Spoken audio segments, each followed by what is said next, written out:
No en el sentido geológico, ni sumideros, ni cavernas trazadas en mapas topográficos. Quiero decir que se sentía mal bajo los pies, como caminar sobre la piel de algo que contiene la respiración. Me lo dije a mí mismo 3 veces en el camino. Una broma que no aterrizó. Había alquilado una cabaña que prometía un aislamiento total, sin vecinos en millas. El tipo de lugar donde la tranquilidad es la característica principal. Las fotos mostraban un revestimiento de madera del color de la tostada, una chimenea lo suficientemente gruesa para un siglo de inviernos, una terraza enterrada en la nieve. Las instrucciones del propietario eran simples: seguir una carretera del condado, pasar un campamento cerrado, tomar un camino de servicio detrás de una puerta de ganado oxidada. La llave está en la caja de seguridad, decía su mensaje. Madera en el cobertizo. Si me necesitas, la oficina de guardabosques del centro generalmente sabe cómo comunicarse conmigo. Nadie sabía que iba. Quería silencio. Teléfonos apagados, bandeja de entrada olvidada. No hay ruido de la ciudad que pretenda ser vida. Simplemente nada. El último compás de recepción desapareció alrededor del mediodía. Los pinos se inclinaban más a medida que subía. Más allá del campamento, más allá de las mesas de picnic que parecían fosilizadas, el mundo se adelgazaba hasta que incluso el viento parecía vacilante. Para cuando atravesé la puerta del ganado, el silencio presionó con tanta fuerza que mis oídos se abrieron. Los árboles sangraban resina negra. No cuentas de ámbar, venas oscuras como el alquitrán que se deslizaban por la corteza en la nieve. Donde tocaba, la nieve se abollaba, como si algo hubiera empujado desde abajo para encontrarse con él a mitad de camino. La cabina se encontraba en un claro ovalado, más ausencia que espacio. La cubierta se inclinaba, la chimenea se hundía, la puerta era demasiado nueva. Cuando entré, el polvo se elevó como el aliento en un espejo. Estaba bien. Frío, pero bien. Estufa de leña en la esquina, un marco de cama que parecía construido por una película retráctil de 12 años en las ventanas burbujeando en las costuras. El termómetro en la pared marcaba 38 grados. Alimenté la estufa con la leña apilada. El primer tronco atrapado, llenando el aire con el olor que toda vela de cabaña está tratando de ganar. El silencio no se suavizó. En todo caso, presionó más fuerte, como una regla publicada sin palabras. Traté de dormir en el sofá esa primera noche, con el fuego ardiendo alto. Alrededor de la medianoche, la estufa tuvo hipo, el humo entró en la habitación antes de que se corrigiera la corriente de aire. Pensé que eso era lo peor hasta que escuché el rasguño. No escabullirse. No ratones. Un lento arrastre bajo las tablas del suelo, piedra sobre piedra. La madera se movió una fracción, como si algo estuviera probando el peso de arriba. Presioné mi mano contra el suelo. Lo sentí. Firme. Intencionado. Luego se fue. No dormí. Por la mañana me dije a mí mismo que era un levantamiento de escarcha o hielo que se movía en el suelo. Algo natural, algo aburrido.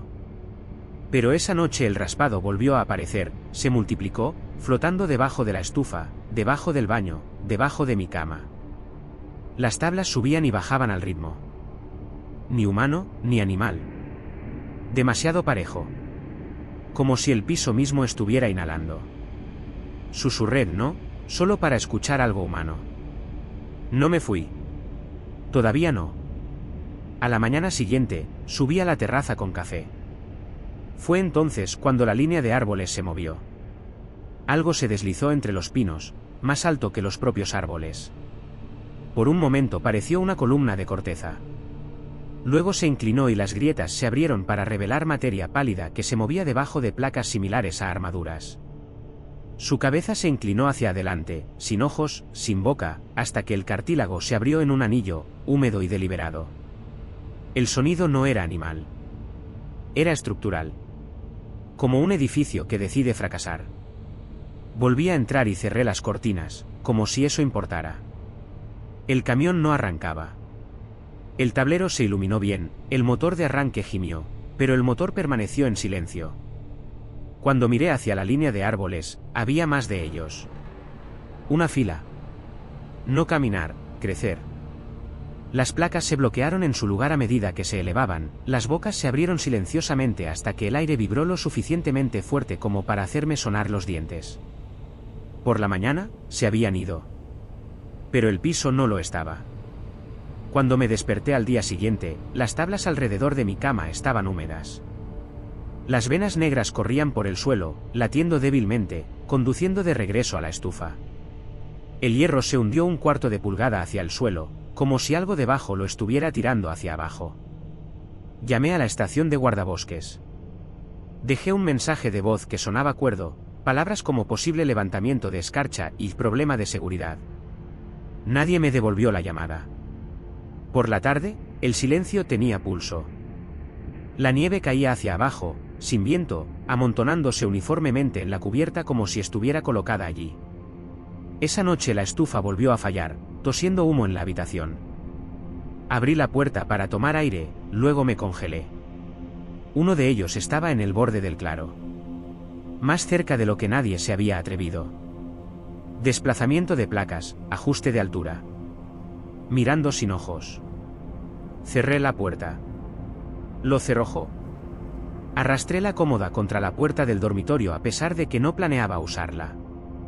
Me senté en la oscuridad con el hacha en mi regazo y la palanca del cobertizo en la mano. A medianoche el piso inhaló. Todas las tablas se levantaron debajo de mí. El tubo de la estufa se dobló como si lo hubieran tirado. La temperatura bajó 6 grados en 1 minuto.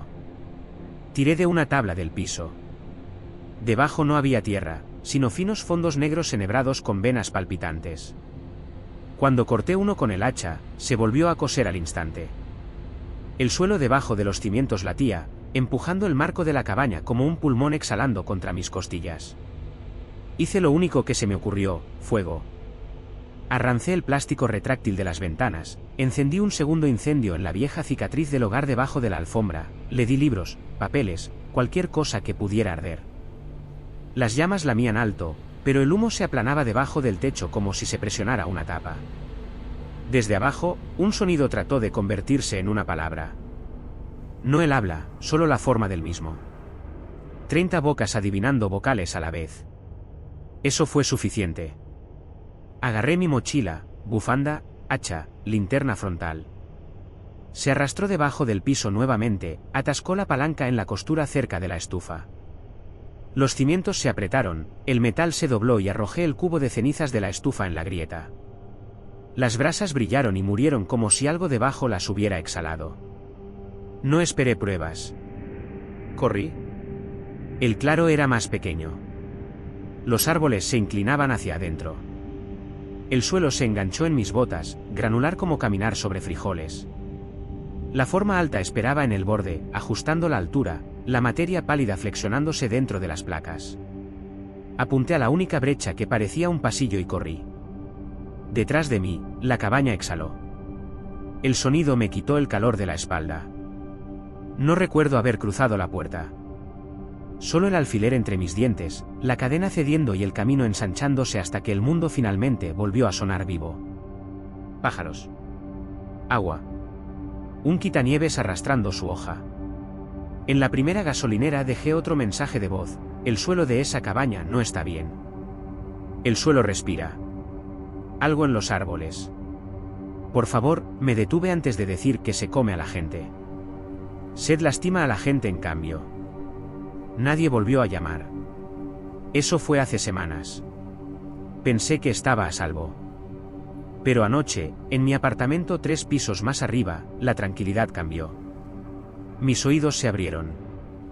Presioné mi mano contra el suelo y me dije a mí mismo que estaba curado por los datos. Entonces lo escuché. Un leve arrastre, reorganizando algo granular. No ruidoso. No cerca. Solo el sonido de 1000 manos bajo el suelo, moviéndose, recordando. Y no creo que me quiera de vuelta en la montaña. Creo que la montaña viene aquí.